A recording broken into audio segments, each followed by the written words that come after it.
সম্মানিত প্রধান অতিথি, আমাদের সকলের শ্রদ্ধাভাজন নেতা, নাগরিক ঐক্যের সম্মানিত চেয়ারম্যান মাহমুদুর রহমান মান্না, উপস্থিত আছেন অন্যান্য অতিথিবৃন্দ, সম্মানিত সাংবাদিক বন্ধুগণ, সুধী মণ্ডলী, আসসালামু আলাইকুম ওয়া রাহমাতুল্লাহি ওয়া বারাকাতুহু। আমরা প্রধান অতিথির কাছ থেকে মূল্যবান কথা শুনবো। আজকে আমাদের যে সেমিনারের প্রতিপাদ্য বিষয় হলো নির্বাচন কমিশনের কাঠামোগত সংস্কার। সম্মানিত ভাই এবং বন্ধুগণ, আমরা এই অন্তর্বর্তীকালীন সরকারের সময়ে বিভিন্ন ধরনের সংস্কারের কথা শুনতে পাচ্ছি। এই সরকার প্রধানের কাছে যত সাংবাদিক গিয়েছে অথবা সুশীল সমাজ গিয়েছে, সবার কাছে ওনার একটাই কথা, আমি সংস্কার করতে চাই। সংস্কার, সংস্কার এবং সংস্কার। আমাদের আজকের এই সভার দাবিও নির্বাচন কমিশনের কাঠামোগত সংস্কার আমরাও দেখতে চাই। সম্মানিত ভাই এবং বন্ধুগণ, আমাদের দেশের যে নির্বাচন ব্যবস্থা, এখানে আমাদের 300 আসনের যে পার্লামেন্ট রয়েছে, এখানে যিনি যে আসনে সর্বাধিক ভোট পান তিনি এই আসনে বিজয়ী হন। অথচ আমরা যে সকল গণতান্ত্রিক দেশ, পৃথিবীর সবচাইতে বৃহৎ যে গণতান্ত্রিক দেশগুলো আমরা দেখতে পাই, তার মধ্যে যুক্তরাষ্ট্র রয়েছে, যুক্তরাজ্য রয়েছে, সব জায়গায় আমরা দেখতে পাই যে দ্বিকক্ষ বিশিষ্ট পার্লামেন্ট ব্যবস্থা। সেখানে সমানুপাতিক একটা ব্যবস্থা রয়েছে এবং উচ্চকক্ষ রয়েছে।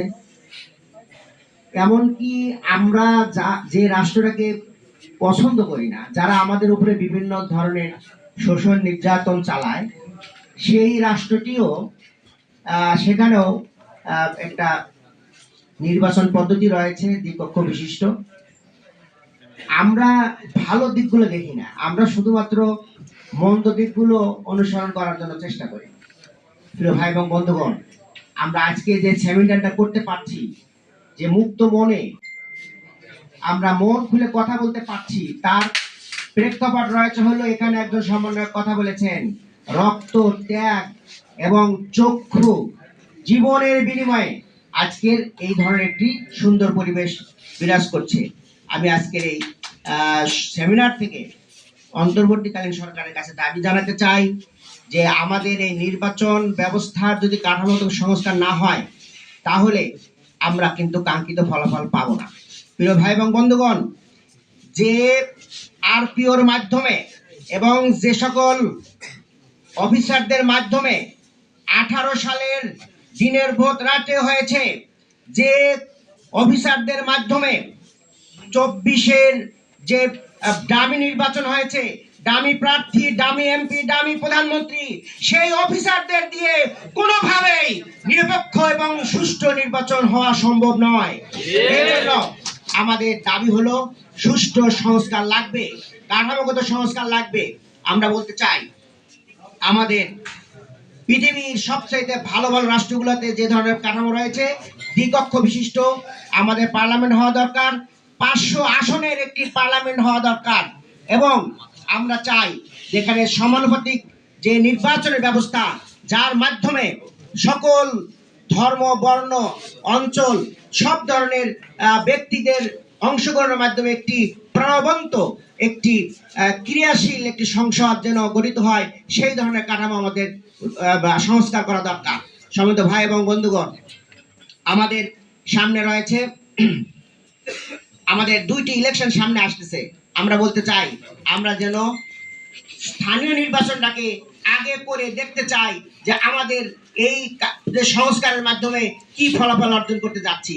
স্থানীয় নির্বাচনের আমরা পরীক্ষামূলক কাজের পরে যেন আমরা জাতীয় নির্বাচনটা করতে পারি, সেই জন্য আমাদের চেষ্টা করা দরকার। সম্মানিত ভাই এবং বন্ধুগণ, আমরা দেখেছি যে নির্বাচন যদি একদিনে হয়, তাহলে আমরা সকল দিকে আমরা নজর দিতে পারি না। আমাদের একটা দাবি থাকবে, নির্বাচন যেন ভিন্ন ভিন্ন দিনে করা হয়। তাহলে সর্বশক্তি নিয়োগ করে আমরা একটি সুষ্ঠু নির্বাচন নিয়ে আসতে পারবো।